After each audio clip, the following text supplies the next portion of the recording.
मी ज्या व्यक्तिमत्वाला स्टेजवर मार्गदर्शनासाठी बोलवणार आहे त्यांना म्हटलं जातं पोस्टकार्ड मॅन ऑफ इंडिया किंवा लायब्ररी मॅन ऑफ इंडिया. आपण तुम्हाला सगळ्यांना फिलिप कोटलर माहिती असतील. Philip Kotler is a very well known management guru, ज्यांची पुस्तकं आम्ही वाचतो, पण त्या पुस्तकात त्यांचं उदाहरण देण्यात आलेलं आहे. असा माणूस आपल्याला मार्गदर्शन करायला लाभलेला आहे, जे फॉर्च्यून 500 कंपन्यांसोबत काम करतात. मार्केटिंग गुरु जसं म्हणून किंवा गायडन्स म्हणून, मी गुरु वगैरे म्हणणार नाही, पण मला ते आपल्यातले वाटतात. आणि IIMs मध्ये जे सेशन्स पण घेतात, ज्यांना ते बोलत जातं. जोरदार टाळ्यांनी स्वागत करूया श्री प्रदीप लोखंडे सरांचं. सर, आम्हाला त्यांचं मार्गदर्शन हवंच आहे. धन्यवाद. 7 शब्द बोलणार आहे.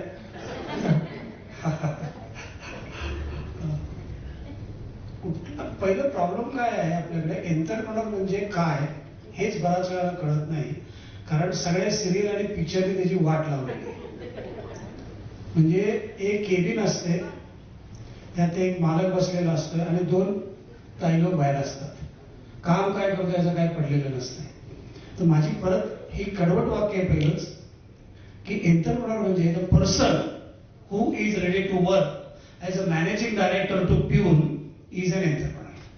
हे काय लक्षात आहे, प्लीज माझी विनंती. दुसरं, ब्रँड. आज ब्रँड शब्द फार जोरात फिरतोय. तर ब्रँड आपण आहोतच सगळेजण आता ब्रँड.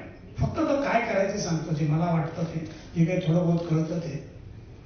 ब्रँड मध्ये छोट्या छोट्या गोष्टीला फार महत्व असतं. म्हणजे जर तुम्ही जगभरात पहिल्या दिवशी कोको कोलाच्या किती बाटल्या विकल्या गेल्या माहितीच ना, फक्त 7. आणि आता 7 बिलियन. पण त्यांच्यासाठी नको डाळ्या.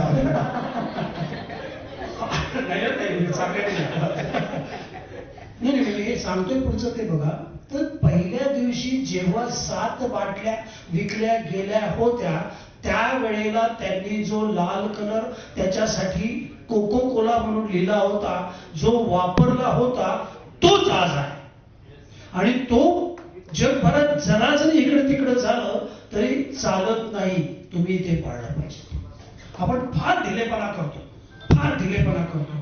कोको कोला जसं लिहिलेलं असतं, तुम्ही जगात कुठेही जा, इकडे तिकडे दिसतं तुम्हाला कधी नाही दिसत. तुम्ही तुमचा जो काही ब्रँड असेल, जो काही शब्द असेल, तो तसाच दिसला पाहिजे.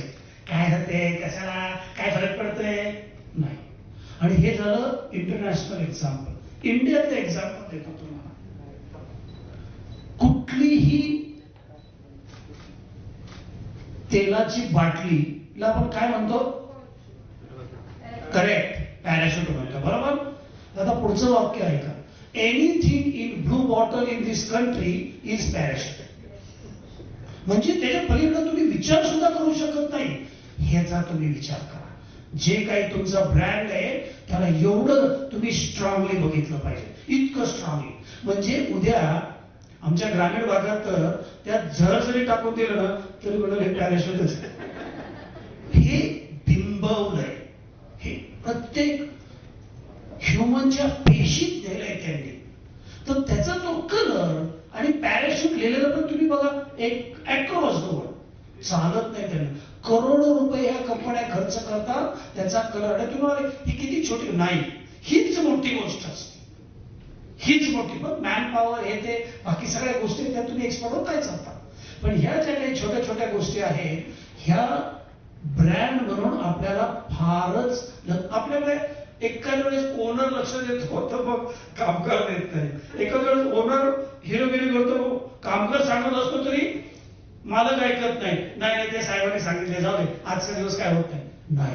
प्लीज, मी परत सांगतो, कारण आज जसं निलेश साहेबांनी सांगितलं, डॉक्टर अमित सांगतायत, ह्यांनी 3-4 उदाहरणं दिली. ह्याच्यात महत्वाचं काय आहे, मनातील ब्रँड, घराघरातील ब्रँड, महाब्रँड.